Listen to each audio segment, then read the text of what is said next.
wafupi. Ndio anayeimbisha kwaya, huyo ndio mwenye sauti nzuri, ndio mwenye wanaita style show.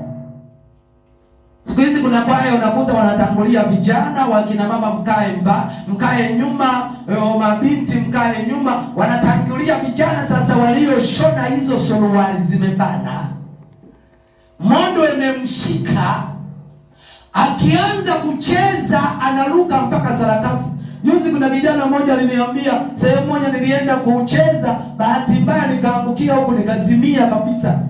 Mchungaji akamsifia, yaani wewe kumbe ni matope kabisa. Yaani vijana wamevaa modo, wanacheza, wanaruka mpaka mtu mwingine anataka kuangukia kisogo, anataka kufa na amevaa vibaya, wewe unamsifia.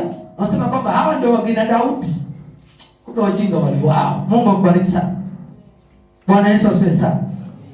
Hasa unakuta vibinti vya leo makanisani viimba kwaya, vimevaa nguo fupi, mchungaji hawezi kukemea, mtumishi wa Mungu hawezi kusema, kwa sababu kamevaa nguo za ajabu ambazo hazina heshima. Leo angalia mtaani watu wanavyotembea ovyo ovyo. Jana nilikuwa na mke wangu akaniambia, jana mimi nimeonea vitu ambavyo sijawahi kuona. Nimekutana na dada mmoja kavaa nguo, kaficha hapa tu. Hapa mbele. Huko kwingine wezere. Tuko pamoja. Hapa kifuani kaficha tu. Ameficha hapa na hapa. Basi. Yeye tena anaona na kaupepo anapigwa ka jioni saa 12. Yeye yuko tu. Wakina baba wenye heshima zao wanaweka mikono juu. Wakina mama wenye heshima zao wanaweka mikono juu. Vijana wenye akili mbovu, chombo hicho. Tena anaimba chombo hicho. Chombo au takataka. Bwana Yesu asifiwe sana.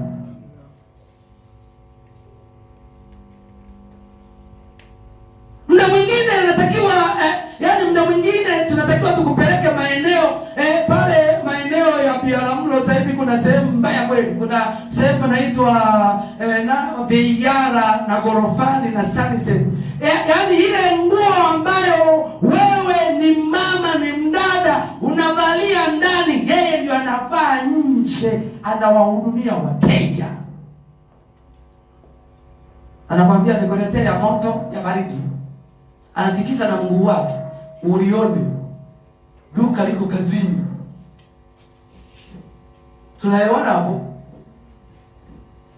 Sasa hayo ndio yameanzia wapi? Yameanzia makanisani. Na huyo ukimuuliza, mpendwa, hauna dini hii, mara moja na ana nguo ya kwenda kanisani, na ana nguo ya kwenda kwenye baa, ana nguo ya kwenda kilabuni, ana nguo ya kwenda kwenye ushenzi wake, kwenye upumbavu wake, lakini nguo ya kwenda kanisani kaandaa dela, nguo ya kwenda kanisani kaandaa gauni buga. Yaani akivaa gauni na kaushungi kake ni kama malaika mtakatifu, lakini jioni usiku kiingia ni kama malaika katoa roho, kaanza kutoa roho zote ulizonazo. Mungu akubariki sana.